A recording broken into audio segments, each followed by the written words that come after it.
here from Backroad Buddies, and the video we want to share with you today is about our Alaska tips. So in 2022, we made a big road trip all the way up to Alaska and back, and there's a lot of lessons we learned along the way, so we wanted to share some of those with you in case you're planning your own trip, and hopefully these will help you. So here they are. They're in no particular order. If you look in the description below, there's a list of all of them along with a timeline if you're just interested in a few of them and not all of them. So you can look down there and go straight to the ones you're interested in. Tip 1 is use the Milepost. I mean, this is probably, if you get nothing else out of this video, this is probably the number one tip. The Milepost is this great big huge thick book/magazine, and it's updated every year, I think around in April, but it has every detail you could imagine from all the routes up through Canada to Alaska, even the routes within Alaska, all kinds of information like border crossings and how to get a hold of cash, or just the ferries and excursions. So in addition to that general info, it actually goes through all the different routes you can take, and mile by mile gives you mile markers of where the gas stations are, where the campgrounds are, stores, and whatever else you might need, and it was things to see, things to do, just all kinds of information. Now, it could be a little overwhelming at first. We actually bought two of them. We bought one while we were planning the trip, so a couple years out, and then bought an updated one in the spring after we were actually underway, just to make sure we had the latest information on what was closed, what was open, and those kinds of things. Now it can get a little overwhelming, so how I approached it was I actually skimmed through, well, in addition to, I read carefully all the general information, but the mile by mile, the Milepost logs, those can get rather tedious, but I kind of skimmed through them and looked for things that looked interesting to me, and I would highlight those, and then I could go back through and look at all my highlights to see, well, which routes were the most interesting to me, or maybe I can take one route up and a different route back. And then there was other things to consider, like when's the best time to be in this area because bears are active then, or whatever. So so that's kind of how I approached it, because it is very overwhelming. And then once I put the route together and we got on the road, I actually carried the book with me, and so it helped when we were leaving one place and going to another, and we wanted to make sure we planned out our gas stops, or it was time for lunch and we wanted a place to have a picnic, and we could look ahead in the log and go, oh, we could stop here. So we kind of used it all the time and for all kinds of things. So very, very helpful. That's like the number one tip. Tip 2 is join a Facebook group that's related to RVing to Alaska, road tripping to Alaska, or something along those lines. I think the one we joined was called RVing to Alaska Original. But it was a wealth of information. You would see people asking questions and get all kinds of information. We went up while COVID was still going on, so it was a great resource for knowing what the current rules were, and I mean, you still needed to research it yourself, but you would get alerted about things.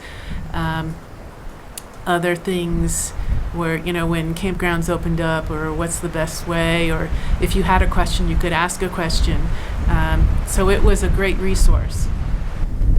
That being said, the Facebook group was kind of a double-edged sword, because as people started their trips and were on their trips, they would report things. Oh, this road was closed because of a wildfire. Oh, the smoke's really bad up in Fairbanks right now. Oh, there, was a road bridge washed out. And so you would hear all of these things, and you had to be careful not to get overwhelmed by them. We found out all kinds of things that were happening along our route, but we didn't panic. We stayed the course, And I think there was only one occasion where we actually had to change our plans, because either things that happened after we had already gone through an area, or things were fixed or corrected or resolved themselves before we got there. So you have to be careful with all of that information, because you could really kind of stress yourself out, or, try to be second guessing everything. Just you have to kind of relax and take it easy, and only, be aware that things are going on, and maybe have a backup plan in your back of your mind. But just our advice is to stay the course and wait until you really have to change your plans, because the road is closed, and kind of know what you're going to do instead. Tip 3 is use My Maps in Google. So you can actually create what they call a My Map, and you can import a list of locations. So I would put together, and this is how I do planning for a lot of our long trips, is I will put a kind of list of all the things I'd kind of like to see or do, and put all those locations in a spreadsheet, and then load it into a My Map, and then it shows it all on a Google map where all those points are. And then and I'm a visual person, so I like to visualize things. So then you can kind of see, we can kind of, fit all these in a nice little loop and come down around here. It just helps me visualize where everything is located, and it's a nice, convenient way to do that. And we'll have another video coming up where we actually go into more details about all the tools we use and how we approach long trip planning. So stay tuned for that. Tip 4 is to lay out the itinerary in a spreadsheet. So once I got kind of an idea of what our route's going to be, I like to plan out where I'm going to stay every night. So I kind of put that all in a spreadsheet. Each line is a new location where I'm going to stay. But a spreadsheet is really helpful, because as you kind of try to work this puzzle, because it can be rather complicated. We kind of took 6.5 months to do this whole trip, so it was a lot of nights to do. It's a lot of logistics. But a spreadsheet, we may have, this little kind of sub-route planned out, and we're like, it would be better if we do this on the way back from Alaska instead of on the way up. And then it's easy to move those rows in the spreadsheet around and still kind of have that same information. I was like, I plan to stop here at Liard Hot Springs or wherever, and spreadsheet makes it really nice. Tip 5 is kind of related to tip 4, and that's use formulas in your spreadsheets to help give you information. So I would put a line, and it would have the date when we would be arriving at that location, and then I can use formulas to subtract it from when we're supposed to be at the next location and know how many nights we are staying there. Other thing is there's actually some app scripts that I found. We use Google Sheets. You may be using Microsoft. Now I forgot what the Microsoft equivalent is. Microsoft spreadsheets, and they may have something similar, but I found these scripts that I'm able to, given the location, calculate the drive time and calculate the distance based on Google APIs using Google Maps. So that was very helpful, because we usually try to keep our driving days to 4 hours or less. There's times where it's just not practical to do that, but we like traveling slow. And then having that calculated for us, we can say, it's too far to go from here to here, so I need to put another stop in between. So let those formulas in the spreadsheet do those calculations for you, and it'll help in your planning process. Tip 6 is use a paper calendar for your itinerary. Now, this may seem overkill since you already have a spreadsheet with that information, but again, I'm a visual person. Somehow laying out all the days, you can see, I'm staying quite a long time here, and that just visually helps me better than just going, oh, I'm here 5 days, I'm here 6 days.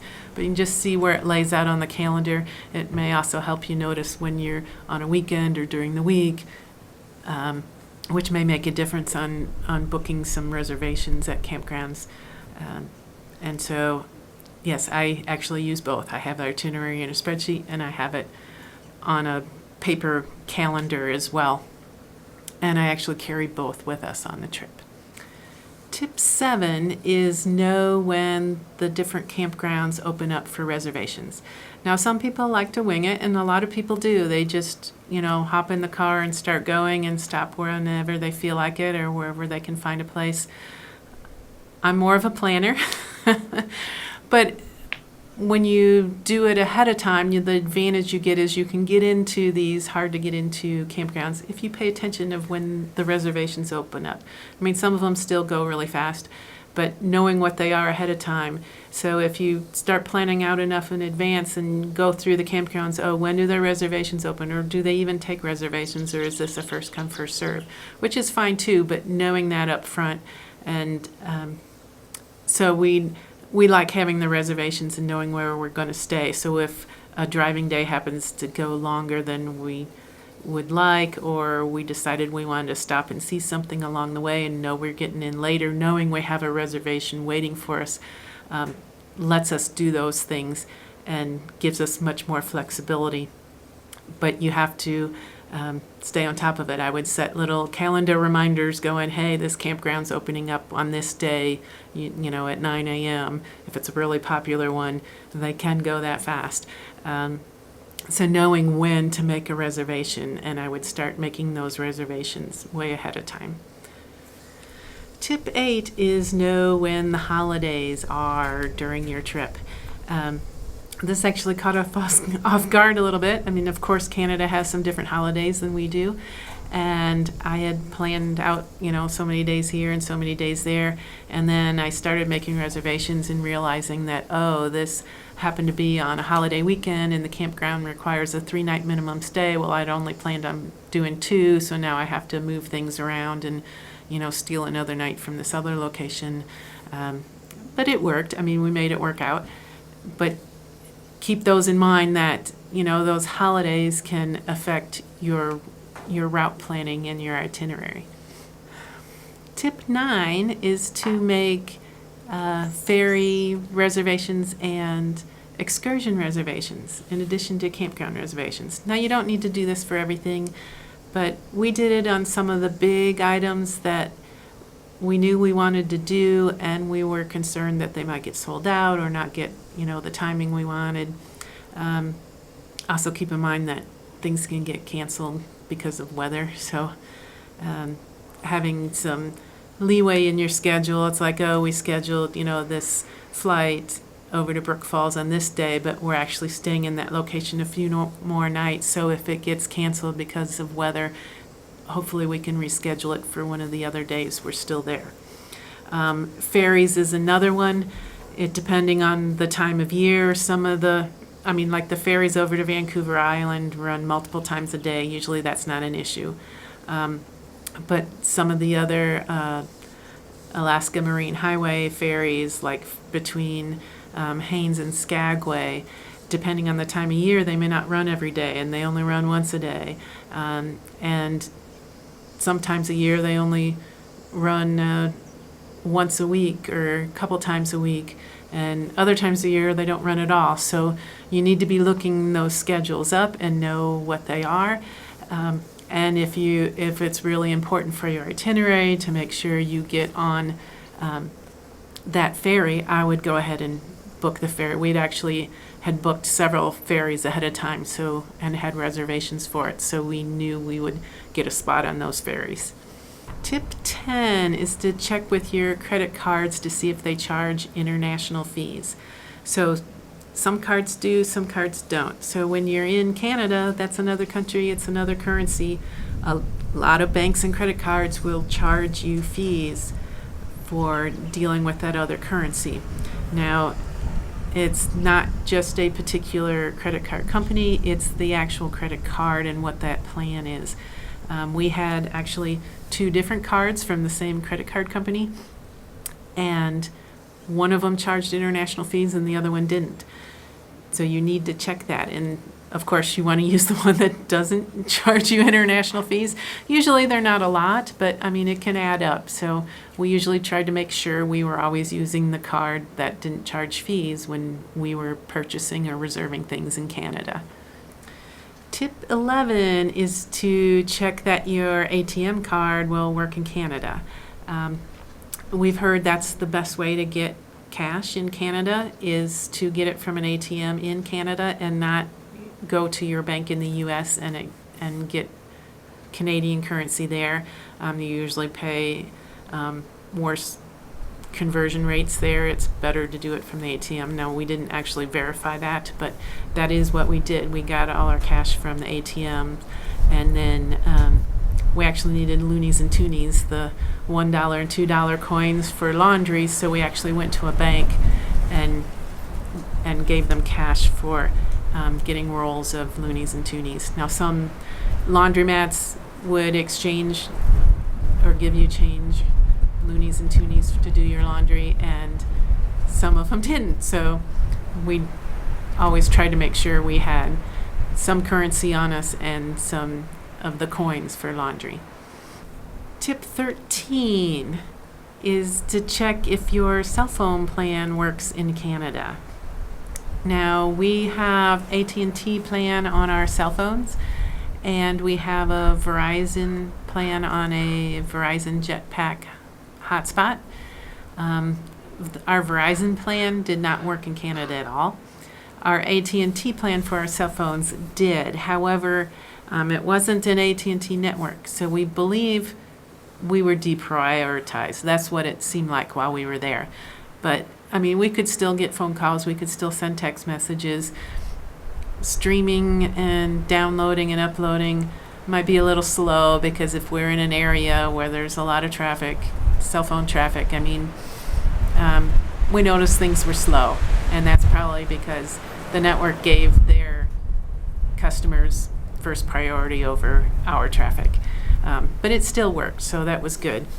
If none of your cell phone plans work in Canada, there are other options like SIM cards, or you could, if you want just internet access, you could do Starlink. That's a very expensive option, but that's another option to consider.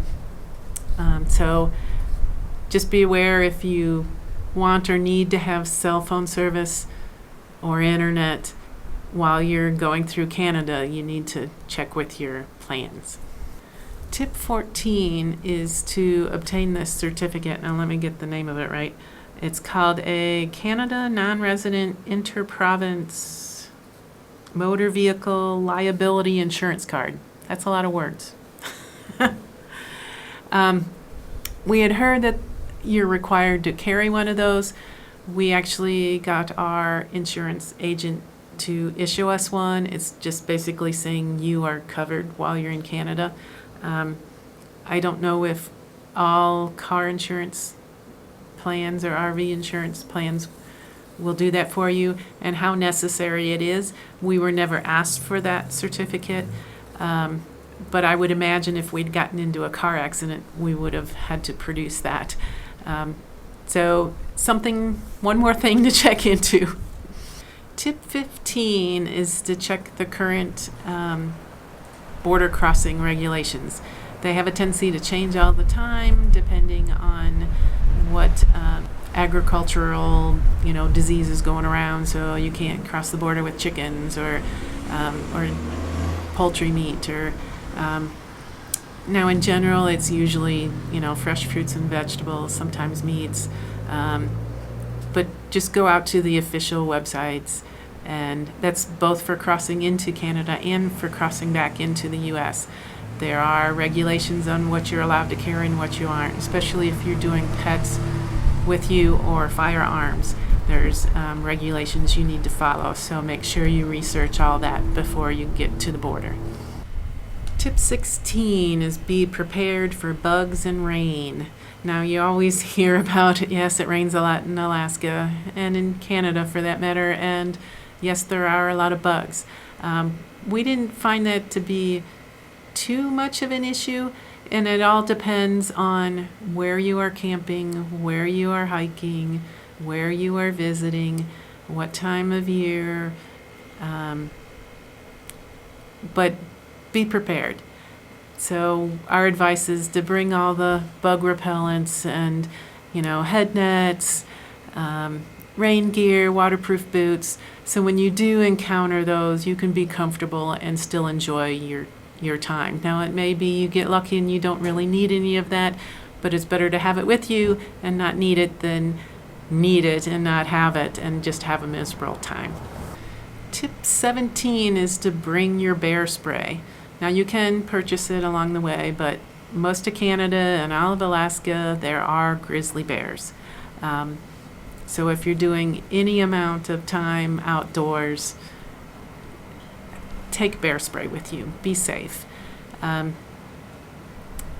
Now, some people don't carry bear spray, but our advice would be, yes, to carry it.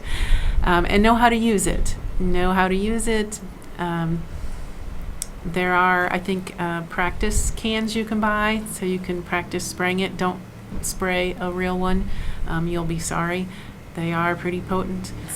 It's another one of those, better be safe than sorry, if you do happen to encounter a grizzly bear out in the wild, that you have something to protect yourself with. Tip 18 is plan for vehicle maintenance.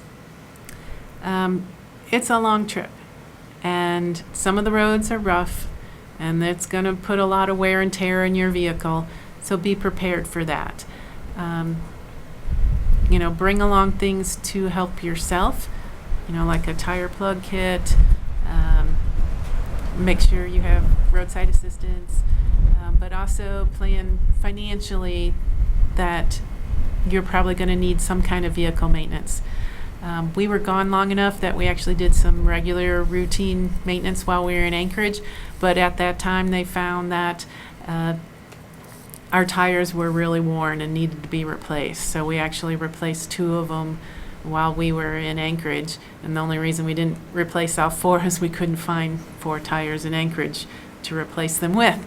But we did manage to make it back on those 2 ones that we didn't replace.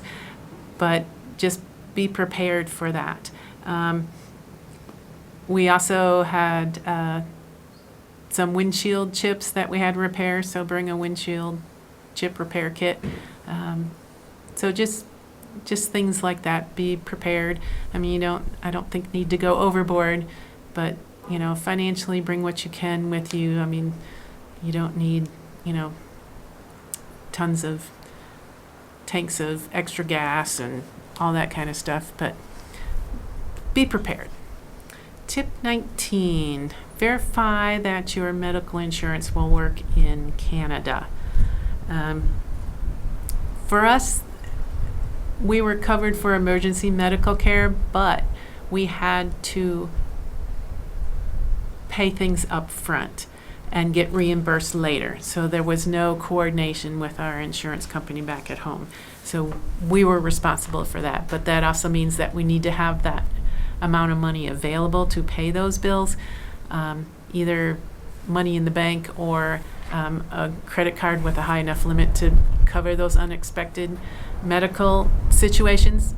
Fortunately, we didn't have any, but it's just another thing to be prepared for. And if your health insurance doesn't cover you in Canada, you might want to look into travel insurance to make sure you are. Tip 20 is verify your roadside assistance works in Canada. Some companies do, some companies don't, so just check into that. Again, I don't know if there's travel insurance out there that'll cover it if your plan that you use back in the States doesn't work in Canada. But another thing to look into and make sure that you're not stranded up in Canada and can't get help. Tip 21 is plan for resources. Now, this is while you're actually on the trip. So there are some remote areas you're going to go through. And so you want to watch your different resources. When I mean resources, I'm talking about gasoline for your vehicle or diesel, and if you're vehicle uses diesel, your fresh water, dumping your gray, dumping your black tanks, groceries. There are stretches you'll go through where some of those resources are few and far between, so you want to plan ahead. And we actually did this really kind of from one location to another, or we look a couple ahead, going where, and this is where the Milepost actually came in pretty handy. We look ahead, okay, where are we going to get gas? Where are we going to dump? Where we're going to buy groceries? And also be aware that it is remote, so some of these places aren't always open. They may have short hours. They may be, they may close down. That's another reason to carry cash. Their credit card machines may not be working. They may not have internet access, and they may run out of things. They may run out of gas. So don't always plan on just one particular place being open and having resources available for you. So we would always keep our gas tank filled at least half full, so we would refill whenever we drop down to half, and just so in that case when we come across a station that's not open. Tip 22 is carry a satellite communicator. This is helpful because we went, I think it was like 4 or 5 days in a row where we had absolutely no cell service whatsoever as we were going through Canada. So having a satellite communicator still allowed us to get information back to our kids to let us know we were okay, to let them know where we were, if we were going on a hike, and we got back safely from a hike. So it's just another kind of peace of mind, safety kind of thing. We carry the Garmin InReach satellite communicator. I would show you it, but this season we've already lost ours, so we're going to have to get another one. But this is very helpful. We had actually heard of a Canadian couple that had gone up to Alaska, and they changed their route on the way back, and they were like a week or more without cell service, and some of their relatives got concerned, and they actually sent out the authorities looking for them because they thought something had happened to them. And it turned out they were fine. They were just on a route where they had no cell service. But if they had a satellite communicator, they could have let their relatives know that, hey, we're going a different route back, we're fine, this is where we are. So it's really a nice, handy thing to have. Tip 23 is to relax and have fun. Now, I told you all these things that can go wrong, and there are a lot of things that could go wrong, and things are not always going to go to plan. Some things are going to get canceled. You're going to have to reroute. We actually came down with COVID while we were on the road, so we missed about a week of excursions that we wanted to do. But you know what? We still had a great time. It was still an epic trip. So just relax, take a deep breath. Be prepared so you're safe. But then just relax. Everything will work out in the end as long as you're prepared enough that you will survive the trip. And you may not do everything that you planned on doing, and you may discover different things, but I guarantee you will have a wonderful time. Thanks for watching. If you want more details, look in the description below for our related blog posts, so check that out. And if you haven't already, please subscribe. We'd really appreciate it. Ta-ta for now.